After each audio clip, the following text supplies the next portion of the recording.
Hi guys, it's Shad again, and I'm here to teach the principles of physiology. Today we'll be exploring the pressure volume curve for cardiac cycles. We'll be exploring different variables that regulate something called MAP.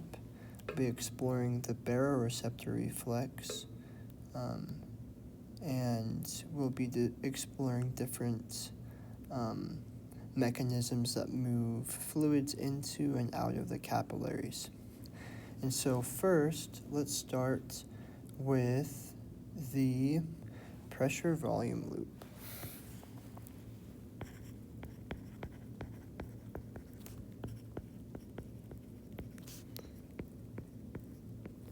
So I'm going to draw up a graph and then I'll explain what's going on here. So within one cardiac cycle, there are multiple things that are happening. And we can draw this as a looped system. And so on this y-axis, we'll label this as our pressure. On the x-axis is our volume. And so normal pressures of the heart are between 180 and 120. And then let's get some volumes here. We've got 50 milliliters and 120 milliliters here. So pressure measured in millimeters of mercury, volume measured in milliliters of blood. And so let's start by drawing up a normal cardiac cycle here. So let's do that in blue.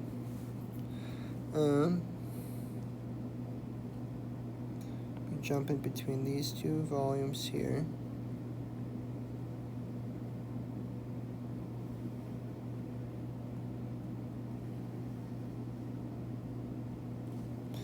You say that's about 50 there. It's a little off. But let's label a couple of key points here. At this point, this is what we call the preload.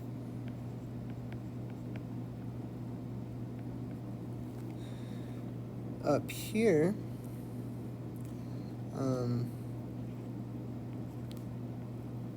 there to there, this is what we call the, sorry, I'm starting to blank on, this is our stroke volume, sorry, yeah, so this SV here, this is our stroke volume. Right about, let me move this up a hair, just for learning purposes here. So right about here, at about 80 millimeters of mercury, this is what we call afterload. And then, say, right above, about there, this is, the max contraction point of the ventricles.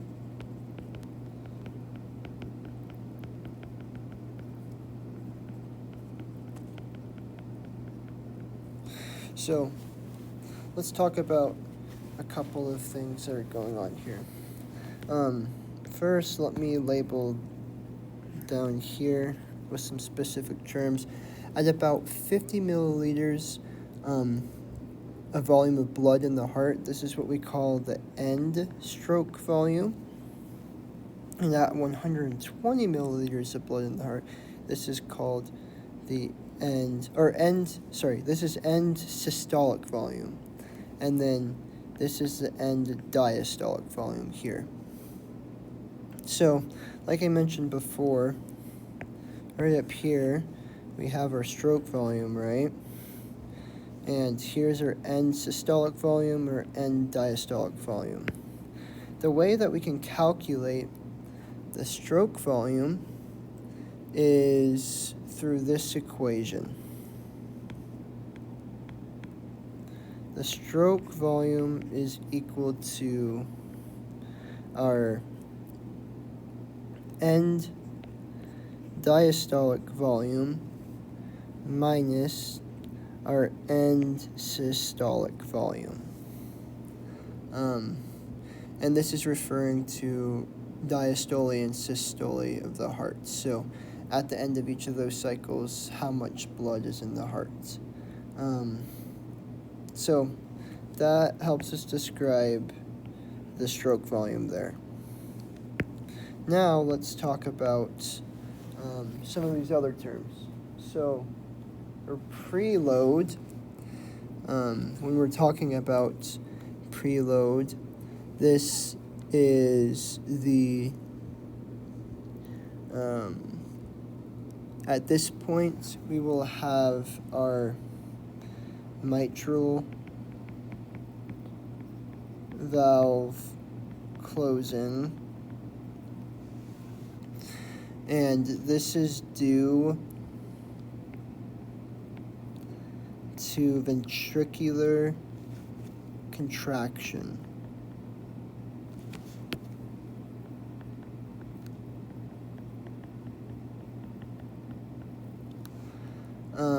So the mitral valve closes due to ventricular contraction. Right over here, we will have the ventricles. Kind of drew this graph a little inverse here. Let me fix it real quick. Should be a little bit further down, and we have an increase there of pressure. Now that that's fixed, right over here, the ventricles begin to fill. So our end systolic volume happens when our ventricles are beginning to fill here, and preload occurs when our mitral valve is closing due to ventricular contraction. And so we are contracting in the ventricles of the heart. That closes the mitral valve. We don't want blood going back to the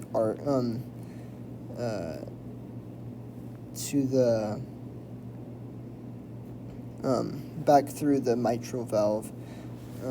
So we will have that closing, and so blood stays inside of the ventricles and doesn't go backwards in the heart. Now, I've talked a little bit about that. Let's talk about this point right up here, the afterload. And so, afterload, at this point, we are going to have the opening of the semilunar valves. So, our semilunar valves open, so blood can go from the ventricles to the pulmonary aortas, or the pulmonary arteries, or the ascending aorta there, right? So semilunar valves open. This this is the aortic valve opening very specifically, I guess. So semilunar valve, or the specifically our aortic valve opens, right?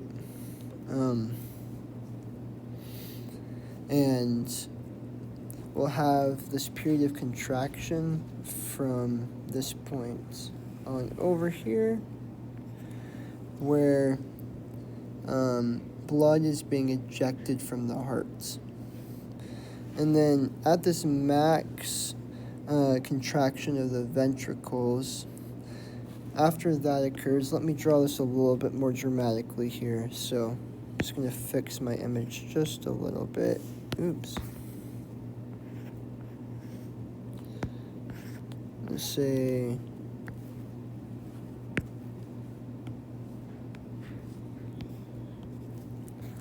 right about there we have the max contraction of the heart. And right after that point happens, we see a dramatic decrease in blood pressure. All the blood is out of the heart, so the blood pressure has dramatically decreased. At this point here, the max contraction of the ventricles, we will have our aortic or semilunar valves closing.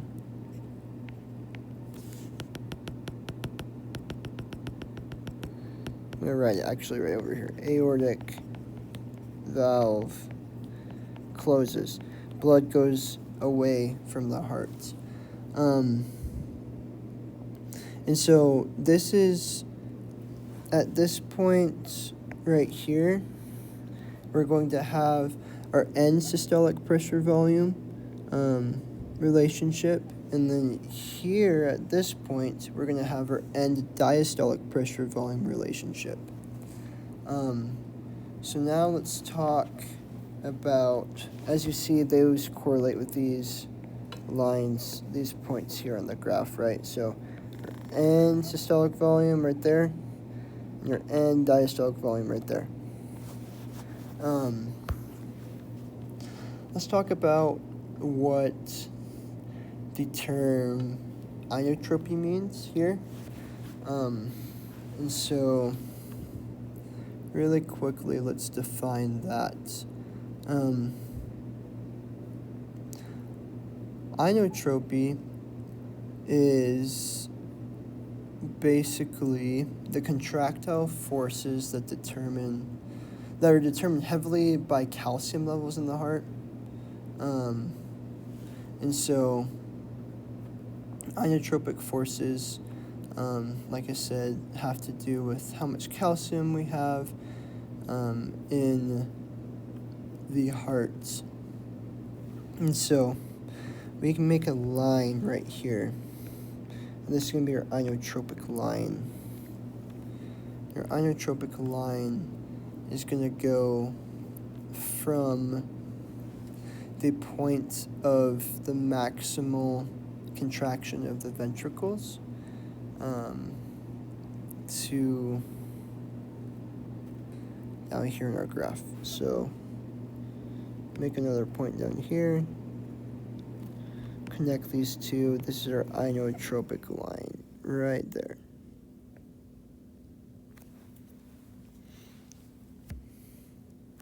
And this line is measuring how stiff the ventricle is at its max contraction point. And so we call it the inotropic line. Obviously, as you get more calcium, more greater contractions can occur, and so our inotropic line can move over. And you can actually become a greater slope here. So just draw that with a dotted line. That's another possibility. So the stiffness of the ventricles at its max contraction point can be greater as we have more calcium in the heart. So we've talked a lot about this pressure volume loop. Let's talk about a couple of other terms that we want to define here. So we talked about inotropy, afterload, and preload, and we talked about all of the curves and what they mean. Let's talk about what the term map means. So let's go down here. Map. What is map? That's what we're going to define next. Map is mean arterial pressure.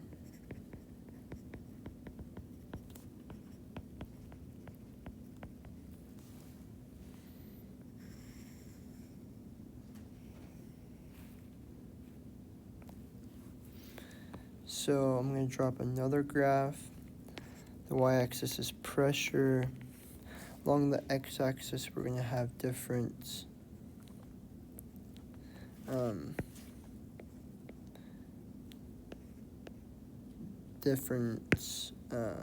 vessels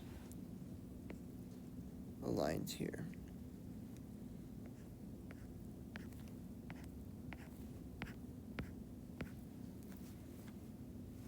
So up here is 140.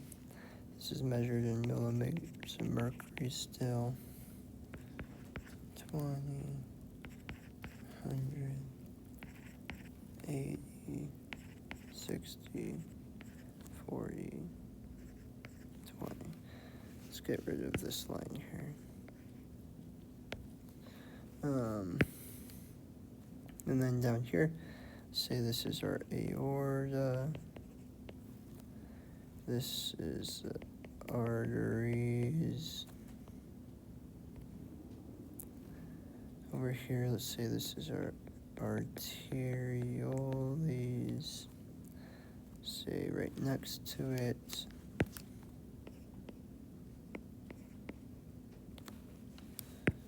You have the capillaries. Next to that, we have the veins. All right, so draw a line right about here.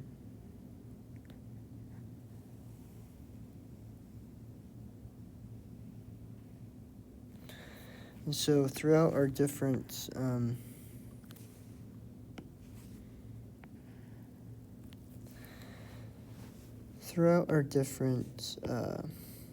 vessels, blood vessels, we'll have different pressures.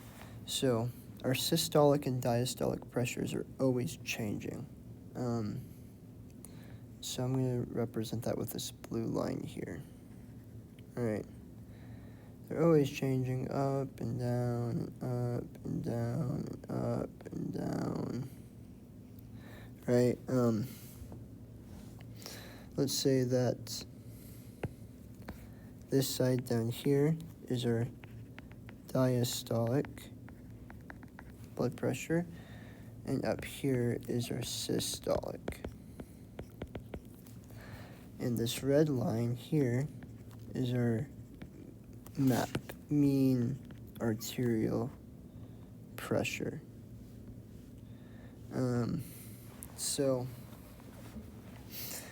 we can calculate MAP within different blood vessels, and this graph is just demonstrating how blood pressure is changing within different vessels.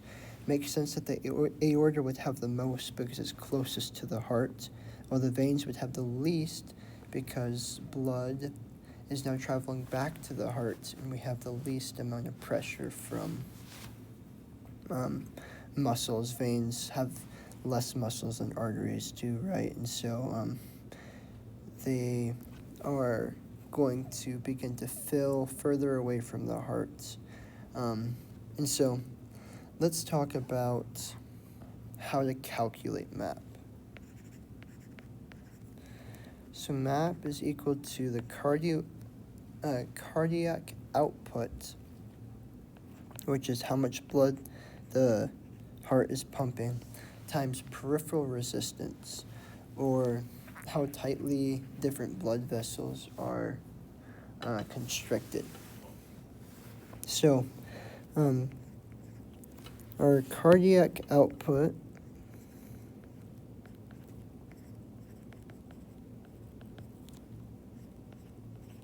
can be calculated by taking into consideration our heart rate, how much our heart is beating, right? And multiplying that by the stroke volume. So stroke volume is something we talked about up here, right? So cardiac output times stroke volume is equal to our heart rate times stroke volume is equal to our cardiac output. Now, we can calculate peripheral resistance, or PR,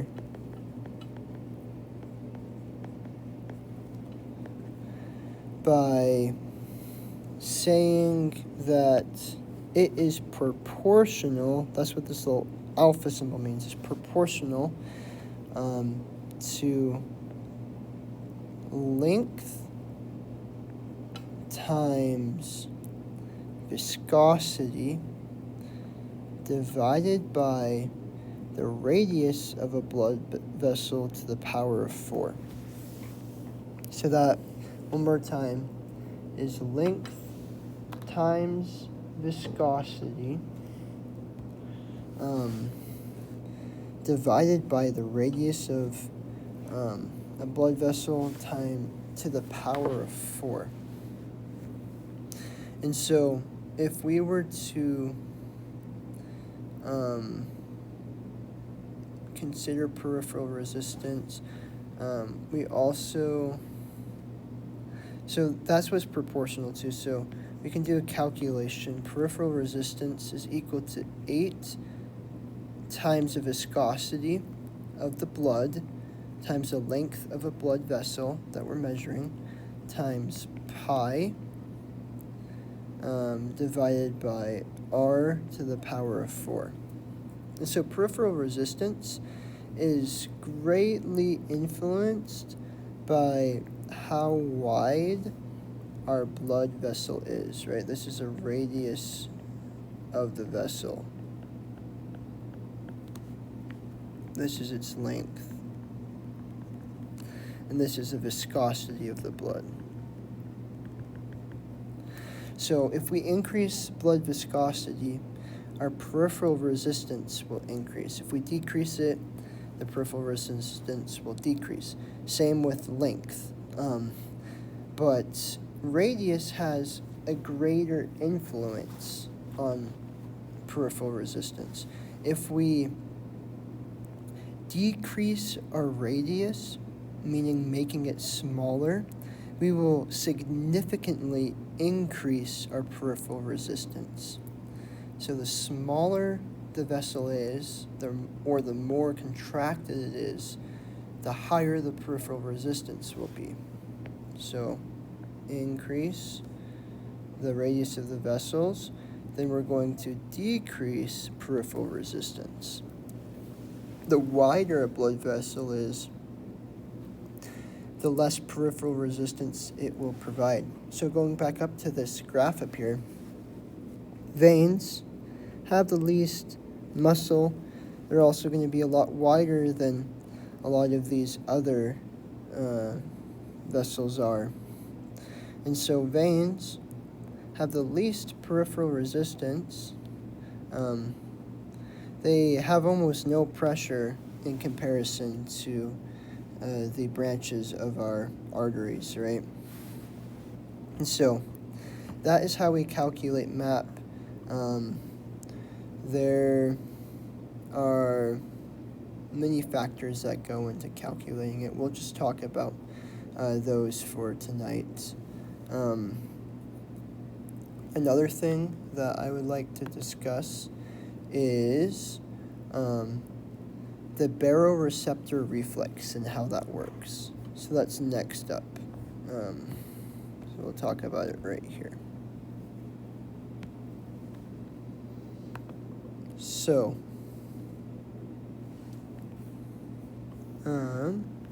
right here.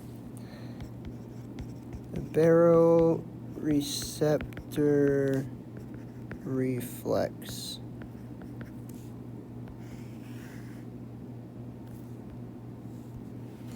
So our body is very good at sensing blood pressure, and blood pressure is super important because our heart supplies blood to various organs.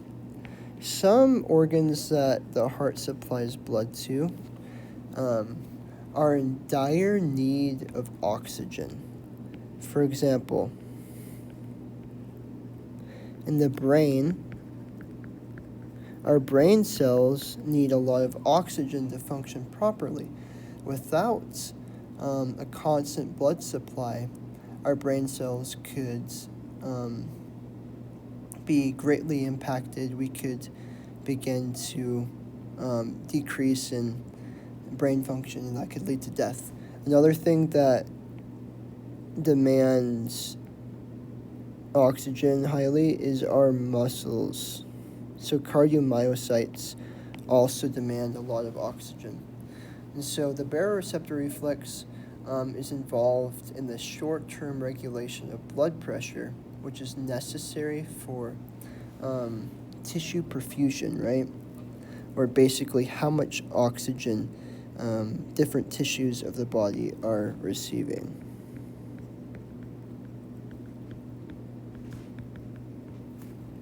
And so, yeah, this reflex is involved in the short-term regulation of blood pressure.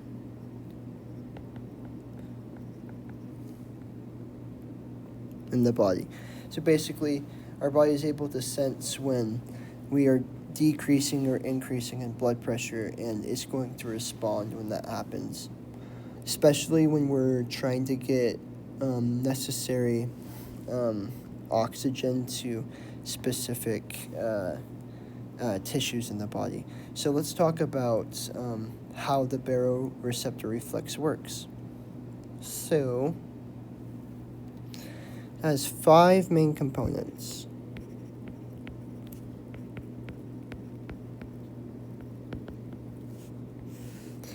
And I'll list those out really quickly here. First one is baroreceptors. I'm going to list them out and then we'll talk about what each do. The very first one is baroreceptors. The next one I want to talk about would be afferent pathways.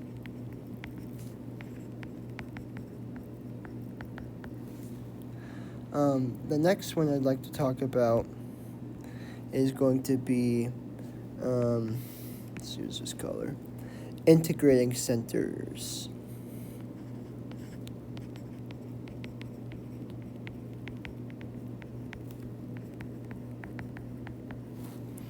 Fourth, we will talk about efferent pathways.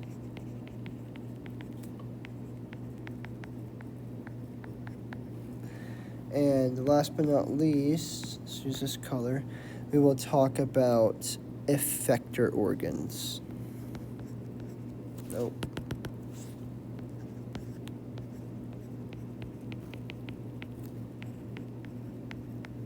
Okay, so let's lay out a map of how this pathway works. Like I said, we have our heart. Our heart's going to be a big part of this. Coming off the heart, we have our aortic arch. And coming off the aortic arch, we have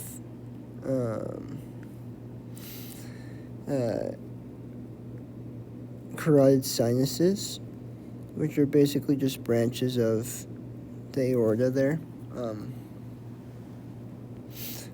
And so let's first talk about baroreceptors and where they're found. So we can find a baroreceptor in the aortic arch, and we can also find them in the carotid sinuses. So they're found in the aortic arch and in the carotid sinuses.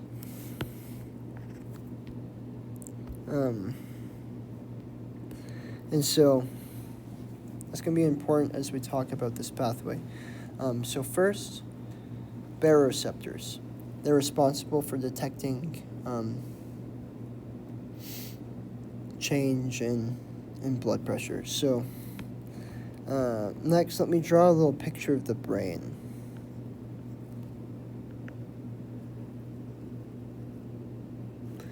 So just be simple here, just draw a basic picture.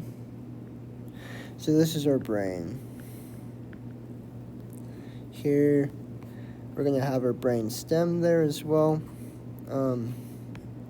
But before we get too far into that, let's talk about our efferent pathways. So our efferent pathways are responsible for sending action potentials to the brain, communicating from our baroreceptors. Our baroreceptors, like I said, are involved in the short-term regulation of blood pressure, so they're able to sense whether blood pressure is increasing or decreasing in the aortic arch and in the carotid sinuses. And so here in the carotid sinuses, we'll have an afferent pathway that involves cranial nerve number 9. It goes up to the brainstem, and then from the aortic arch, we're going to have another afferent pathway that is cranial nerve 10, or the vagus nerve. So these guys are able to, baroreceptors sense if blood pressure is changing. They're going to send a signal to the brain through action potentials. Through an action potential to the brainstem, right? Within the brainstem itself, we're going to have an integrating center. So draw that right here. This is our integrating center. Specifically within it, it's a cardiovascular integrating center.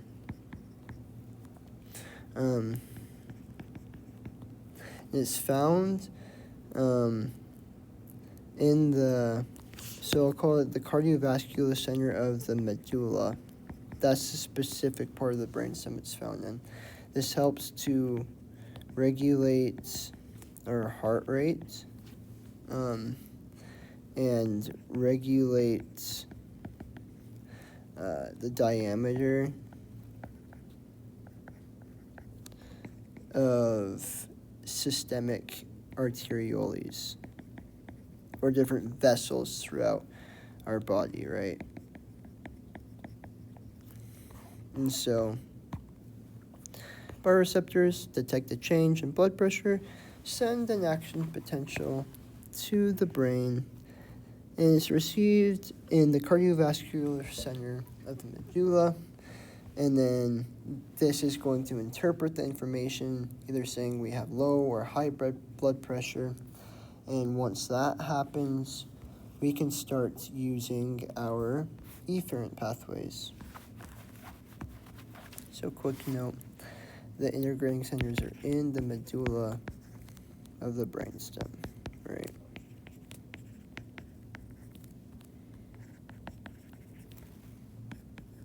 So now we can talk about our efferent pathways. The medulla at the cardiovascular center is going to send information through action potentials to different effector organs. So efferent pathways go to effector organs. We send a message from the integrating centers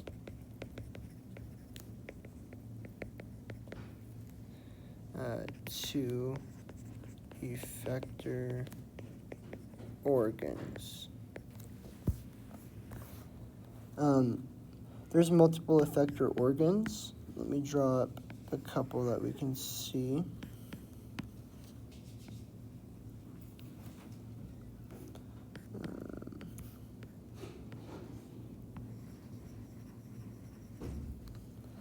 So this will be our systemic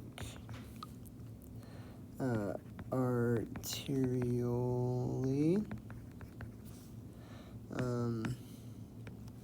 This is all sitting on the kidneys, so this is going to be our adrenal medulla.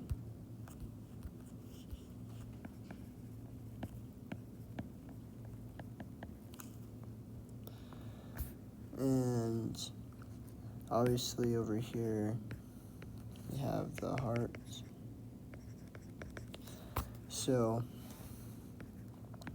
to get the message from the cardiovascular center to these areas, to get to the aortic arch, we're going to go along the cranial nerve again, back to the aortic arch. To get to the adrenal medulla, we'll have a different pathway. And then to get to the systemic arterioles, or the vessels of our body, we have a different pathway. So those are efferent pathways. Now, the effector organs are going to have different impacts in our body. So when we have a signal released to the adrenal medulla, it is going to release norepinephrine, which will go out to the vessels of the body, and epinephrine, which will go to our heart.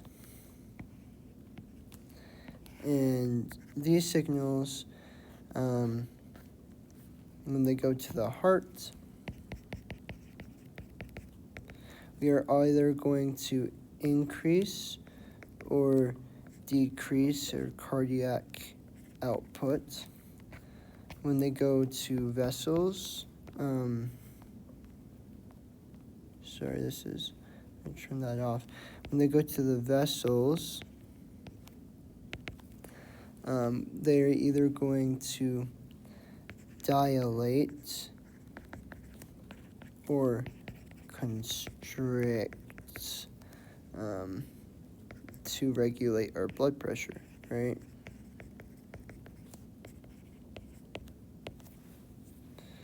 And so that's the baroreceptor reflex. Let's just do a quick example. Let's say that we decrease venous return to the heart. So less blood's going back to the heart.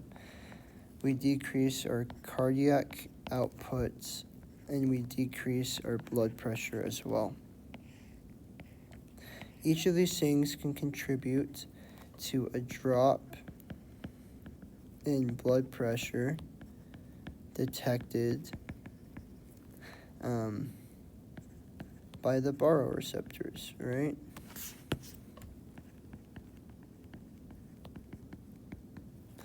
The baroreceptors are now going to send their action potentials, which will lead to a decrease in parasympathetic activity and an increase in sympathetic activity.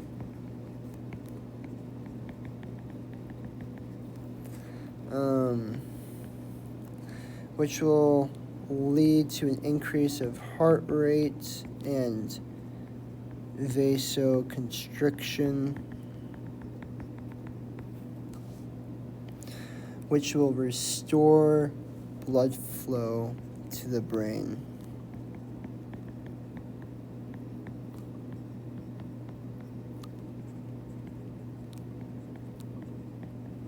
Right, we had a drop in blood pressure, which means our blood flow to the brain is not as well as it should be.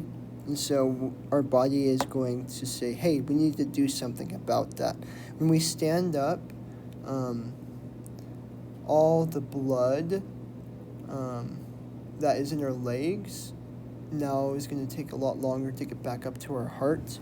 And so that will influence how well we are pumping blood to the brain as well. Because if more of our blood is trapped down in our legs, it's going to be harder to get up to the brain. So the baroreceptors just sense different changes in blood pressure, and they will help us to either increase or decrease our sympathetic activity so we can restore blood flow to important organs.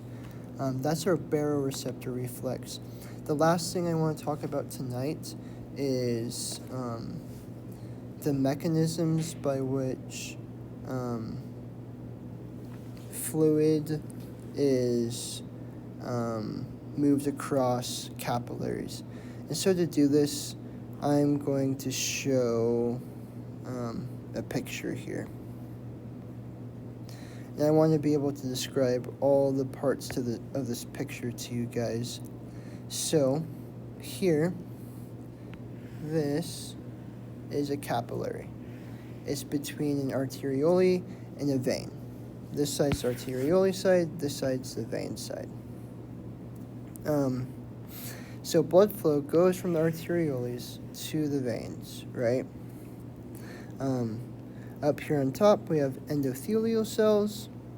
Right here along this line, we have squamous cells. And so there's two spaces here. We have the space within the capillary, and we have the interstitial space. And so different pressures within, we call this area here the hydrostatic pressure, and this area here, this is our interstitial space. So we have different pressure levels on both the inside and outside of the cell, right?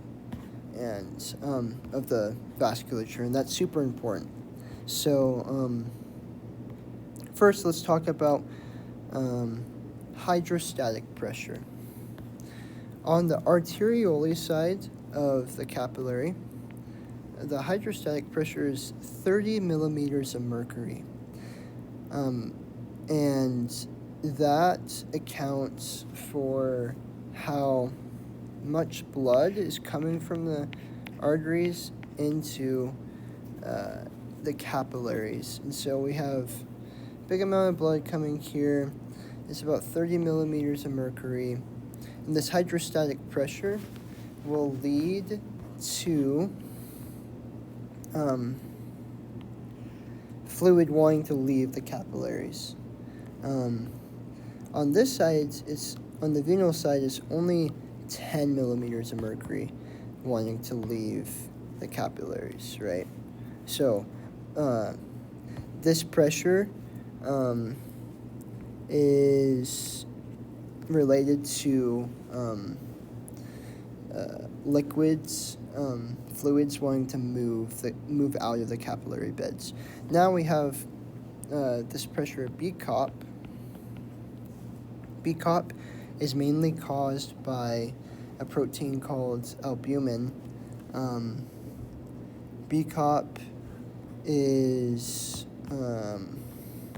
basically the pressure of colloids inside of the arterioles here, and we have a bunch of proteins and colloids in here that aren't able to leave. Pressure builds up on the inside, and so that's going to suck fluid from the interstitial space into the capillaries. And so BCOP is responsible for the colloid pressure on the inside of the capillary. ICOP is responsible for the pressure of the colloids on the outside of the capillary. And so BCOP is about 28 millimeters of mercury, while ICOP is about 8, and those pressures help us to know like what's moving in to the capillary, how much fluid wants to move in, and how much fluid wants to move out. And last but not least, one more thing that helps to remove fluid from the interstitial space is lymph veins. So lymph veins take fluid from the interstitial space and move them through the lymphatic system. And so this has a negative pressure buildup, because we're sucking fluid into the lymph vein. And so this negative pressure is referring to suction pressure. And so that's going to be about negative 30 millimeters of mercury. And so all of this, we can do a calculation for it, both on the arterioly side and on the venous side. And we have all the pressures that lead to fluid wanting to move out of the capillary versus those wanting to move into the capillary. On the arterioly side, we have a net outward movement of fluids. So we have 41 minus 28, 41 out minus 28 in, which leads us to about 13 out. So on the arterioly side, more fluid is going to want to leave the capillaries and stay in. On the venous side, we're going to want more fluids going into this capillary bed than out. And so that's super important to understand. We have these cells in the interstitial space as well that release small molecules like the ones listed here. Carbon dioxide, hydrogen, ADP, and potassium. And these are going to go and rush into the arterioly side. These muscles here. And that helps to influence, excuse me, that influences how well our blood is flowing through. And so, one other thing, BCOP and ICOP are just kind of another way to say osmotic pressure within the capillary bed rather than saying osmotic pressure within a cell. So it's kind of like the idea of having osmotic pressure almost. Cool.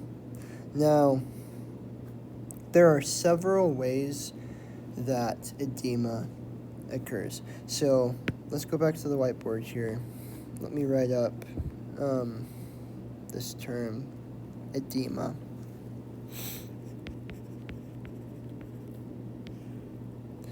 Edema is an excessive buildup of fluid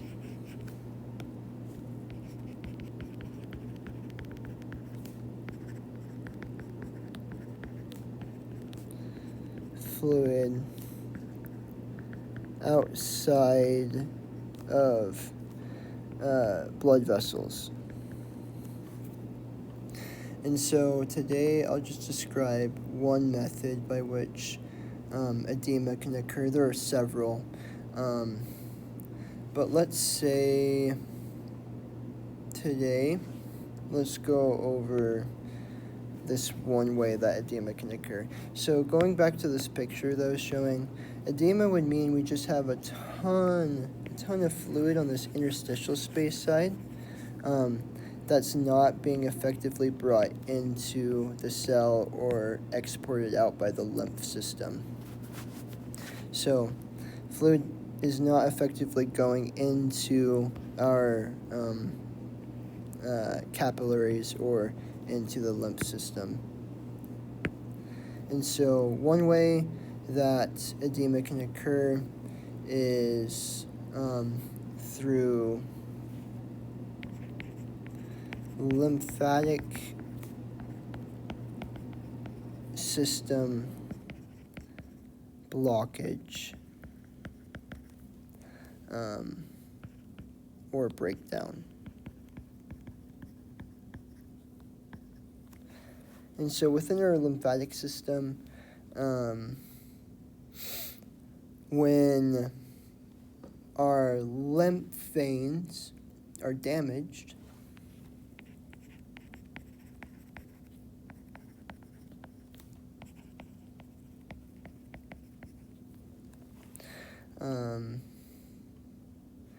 This can lead to an obstruction of lymph flow, meaning how much negative pressure or the ability for the lymph veins to take fluid from the interstitial space to the lymphatic system. So when we have an obstruction of lymph flow, that's happening worse. So we're not taking as much fluid from the interstitial space to the lymphatic system or through lymph veins, right? And so when we have an obstruction of lymph flow, that means lymph flow does not occur adequately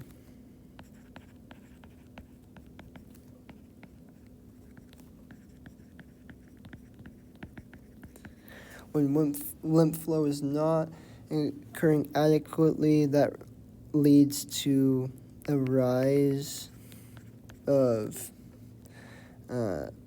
interstitial fluids. And like I said, when we have an excess amount of interstitial fluids, edema can occur. Right? One very common example of this is elephantitis. Elephantitis is a parasite that destroys lymph veins. And so if you have something in your body that's destroying lymph veins, you're going to have some really swollen feet. You can have swollen, it really usually occurs in your feet with this disease, where you have really big feet that kind of look like an elephant foot. Your feet shouldn't be big and swollen, but if you destroy lymph veins, they will become really big and swollen. And so edema is just that excess buildup of fluid on the interstitial side of things, in the interstitial space. Here I can give you a quick, brief look of other ways that edema is caused. We will not go over all of these today, but there are many ways that edema can be caused. And edema, you can tell that edema is occurring when a patient has really swollen arms or legs, or just swollen tissues that shouldn't be swollen. And so, that is my video for today. I hope you guys liked it, and I will be back next week for more. Thank you so much for watching.